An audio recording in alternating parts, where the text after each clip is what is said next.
I won't have anything to do with the Nobel Prize. It's a pain in the neck. I don't like honors.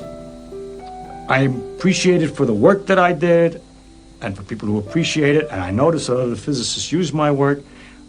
I don't see that it makes any point that someone in the Swedish Academy decides that this work is noble enough to receive a prize. I've already got the prize. The prize is the pleasure of finding the thing out. Those are the real thing. The honors are unreal to me. I don't believe in honors. The honors bothers me. Honors as epaulets. Honors as uniforms. My papa. Of course, there will be those who disagree. Everyone may have their own perspective. But for example, if you went to MIT or Caltech, caught a group of physics professors having coffee in the cafeteria, and suddenly asked them, in your opinion, who was the most unconventional scientist of the 20th century? There is a very high chance that no matter how many physicists were there, they would all say the same name in unison, Richard Feynman. The best? Maybe not. The most revolutionary? Maybe not. But we can certainly say he was the most unconventional, the most entertaining, the most different. By the way, let's not be misunderstood. Those who say he was the best are not few in number, and they are not wrong at all. Because he truly was an incredible genius. He single-handedly built an entirely new field in physics. He discovered a new law of nature. Even though he would be annoyed by it in colloquial terms, they even gave him a Nobel Prize. He accepted it with a simple thank you. Awards, appreciation, applause, none of these mattered much to him. Because he loved physics deeply, passionately. Physics and mathematics were his greatest source of fun. For instance, when a child dropped a plate in a restaurant, he watched it spin around itself on the floor, and that observation led him to discover a new law. Or he took the Feynman diagrams he himself had invented, went to an auto body shop and had them painted on his van. He traveled around with it. In the midst of all this fun, Richard Feynman also lived through great tragedies, and even if indirectly, played a role in the occurrence of great tragedies. And the roles he played in these tragedies haunted him throughout his life. Yet, despite all this, he transformed the world of physics, fundamentally changed the way millions of young people viewed physics, freed science from being boring as it should be, and made it fun. For this reason, Richard Feynman, one of the most important milestones of the quantum journey that will also shape our future physics videos, is someone whose story we must examine comprehensively, tell, and understand. Welcome to the story of the great explainer, Feynman.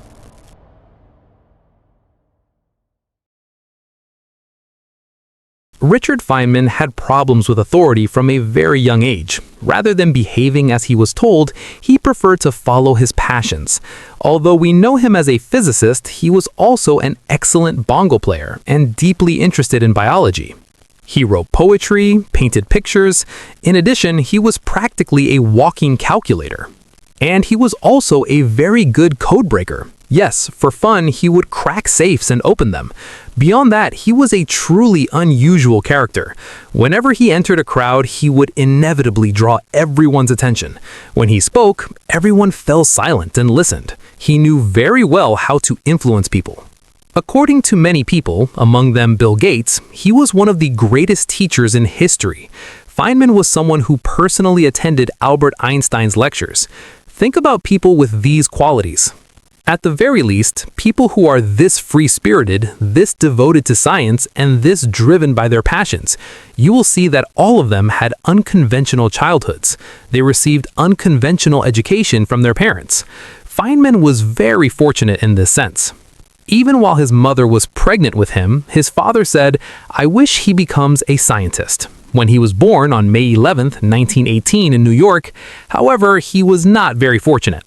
Because the world, especially America, was experiencing the Great Depression at the time, an economic collapse continuing after a Great War. Despite this, his father, who wanted him to become a scientist and was himself interested in science, would read articles to him from the Encyclopedia Britannica, even before he knew how to read or write. He would talk about dinosaurs, the universe, planets. So when you hear that by the age of 10 he had built his own laboratory at home, you wouldn't be surprised. a laboratory where he dismantled old radios, experimented with their parts, and conducted physics experiments. He even hired his sister as an assistant for 4 cents a week. He used the poor girl as a test subject in his experiments, but they were still having a lot of fun. By the way, his father worked in a field completely outside science. He was a sales manager at a company that produced military uniforms. Perhaps this is why he questioned why uniforms were valued so highly and was somewhat opposed to authority. He would tell Richard, "You don't have to respect people just because of the uniform they wear or the position they hold. What makes a person valuable is what they do, their skills, and their character." When Richard was 17, he won a mathematics competition in New York by an overwhelming margin. This was one of the first indications of how talented he was in this field. In fact, by the age of 15, he had already taught himself trigonometry, advanced algebra, infinite series, analytic geometry, and both differentiation and integration. Before entering university, he was deriving concepts like fractional derivatives using his own methods and conducting experiments. In 1935, at just 17 years old, he was admitted to MIT thanks to this success. Of course, he studied physics there, and afterwards, MIT professors advised him to continue his graduate and doctoral studies at Princeton to get a different perspective. Then he began his doctoral studies at Princeton. Around this time, he learned that his longtime girlfriend, Arlene Greenbaum, had contracted tuberculosis, an incurable disease at the time. Despite his family's objections, he married Arlene so he could take care of her. A few months after their marriage, another problem arose. After Pearl Harbor, the United States entered World War II, and Feynman, one of the era's best physicists, was invited to work for the government on a top-secret project. The U.S. was running a highly classified atomic bomb development program at the Los Alamos Laboratory in New Mexico, the Manhattan Project. They feared that Germany might develop the atomic bomb before them and use it in the war. All the scientists were convinced and joined the project with the belief that they were saving millions of lives. And the names involved were enormous. At the head was Robert Oppenheimer, alongside Fermi. Great names. Very great. But the task they faced was incredibly difficult. Producing an atomic bomb in such a short time was hard for even these minds. One of the biggest problems was the immense number of calculations required. Without computers, all of these had to be done by hand, which naturally slowed things down, until Richard Feynman joined them. He organized all the technicians and workers in such a way that each person functioned like a nucleus, a part of a giant computer. The laboratory turned into a massive computer made of people. They advanced to the point where they could solve 100 problems in 10 days instead of 10 problems in 100 days. Naturally, all the great physicists began to notice this ability. But during this time, his wife Arlene's condition worsened and she passed away at just 25 years old. In the midst of this tragedy, he would also have to face an even greater tragedy caused by the monster he had helped create in the Manhattan Project. He personally witnessed the first test of the bomb, the Trinity test, and quite literally, he stared into the eyes of the monster. He was deeply frightened by what they had created. 3 weeks later, the United States would detonate the bomb again, but this time it would not be a test. He was originally planned to be aboard the Enola Gay aircraft that carried the bomb to Hiroshima, but later they decided not to risk the scientists. On August 6, 1945, the bomb killed 80,000 people in Hiroshima. 3 days later, it killed even more in Nagasaki. While everyone celebrated the technical achievement, Feynman was deeply disturbed. The original purpose had been distorted. He realized that these bombs and all this death were not necessary, that all the effort was not worth it. Having lost his wife and played a role in this tragedy, Feynman fell into a deep depression for months. While he still hadn't recovered, he received an offer to become a professor in the physics department at Cornell University. But he thought, I haven't done anything important in my life, and I probably never will. I don't deserve this. But he loved physics. He was in love with mathematics. That was all he wanted. So he accepted. While he was enjoying physics, the scientific world was in great chaos. Years of discoveries about atomic behavior were upending everything that was known, and everyone was trying to make sense of it all. Quantum mechanics was being born through great pain.